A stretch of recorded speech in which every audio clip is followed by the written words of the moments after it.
It's great to have you. Welcome to my secret lair. So I wanted to put together this video for you on intermittent fasting, and I'm sorry, I actually don't know where the camera is on this phone. I think I'm looking at it right now. Eyesight, it's the one thing I've never been able to fix, but stick with me. We're going to get through this. So if I'm not making eye contact with you, it's nothing personal, I promise. Intermittent fasting, let's talk about it a little bit. I wrote a book on intermittent fasting not too long ago called Fast Diets for Dummies. Horrible title, but I think it's a pretty good book because I was able to objectively analyze a couple different approaches to intermittent fasting, and I want to summarize some of the points here for you because if you don't feel like reading through a big Fat for Dummies book, well then hopefully this video will sort of condense that. So what is fasting? Fasting is not eating for a while. That's the easiest way to describe it. It's been used for thousands of years. Now, that's not to say that just because something has been used for a long time that it's safe or effective. People will make that argument a lot. Well, we've been doing this for thousands of years, but the thing that they're doing is still absolutely crazy. No. But in this case, fasting actually has stood the test of time as being safe and effective, and there is a ton of scientific research to now validate it. And I will encourage you to go out and to research it yourself. Now, that doesn't mean that fasting is appropriate for everybody. I would say only about half of the clients that I work with online at any given time are getting a fasting protocol. Some of them get a more intensive fasting protocol, some of them a less intense fasting protocol, some of them none at all. You should always do what is right for you. That's the number one rule. But what are the benefits of fasting? What are some of the potential benefits of fasting? Well, the first thing that fasting can do is it can improve insulin sensitivity. It can increase lipolysis and fat burning. It increases growth hormone pulse and frequency, which means you get more growth hormone more often.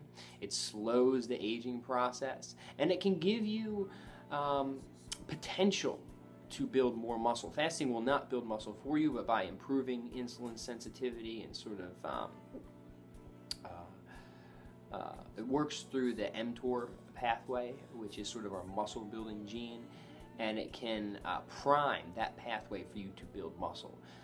So fasting can give you potential to utilize and assimilate nutrients, including protein, more efficiently to build muscle. So that's how fasting can help you gain muscle. The act of fasting itself will not actually put muscle on your body. That would be biologically impossible. But through the other benefits that fasting gives you, it can make it a little bit easier for you to put on some strength and muscle.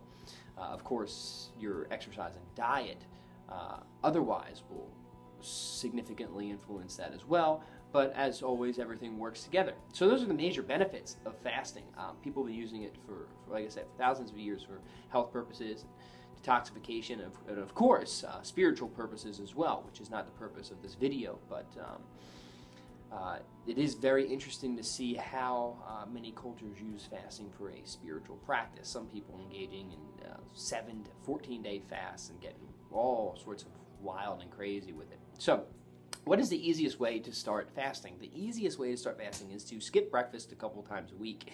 I wrote a book on skipping breakfast a couple times a week. I don't know how I did that, but that was the book. It should have just been one page, and it said, hey, skip breakfast a couple times a week. Now, why does this work so well? Because fasting still does work within the law of thermodynamics. So calories still do count, and if you just skip breakfast a couple times a week, you're taking a significant chunk of calories out of your diet. So yeah, you will probably lose weight. Now, calories aren't the only thing that matters. The quality of food that you eat, the interplay of your organs and hormones, these all matter, and fasting can really help enhance a lot of these other things, but calories still do count. So if you're new to fasting, my first advice will be to, what was I saying? What was I even talking about? Was it bacon? No, it was not bacon because we're not talking about eating. It was skipping bacon.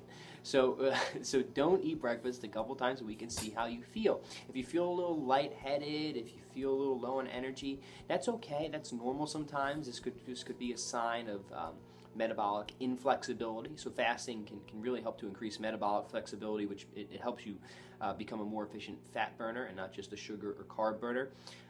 So hang in there. It will resolve itself.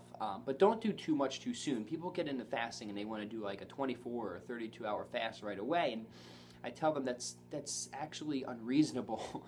It's like having not exercised for, I don't know, 20 years and then going and running a marathon or trying to be a triathlete. It's just not going to happen. Set yourself up so that you can be successful. All right, and once you're successful with it, once you start to get into a groove, you can start to experiment with different fasting protocols from there, whether it's longer fast, 24 to 32 hours, or controlled fast, or juice fast. I don't really consider juice fasts fast because you're kind of juicing, or controlled fasts. Again, controlled fasts are not strict fasts, but they can be very useful. And I'm going to be putting out a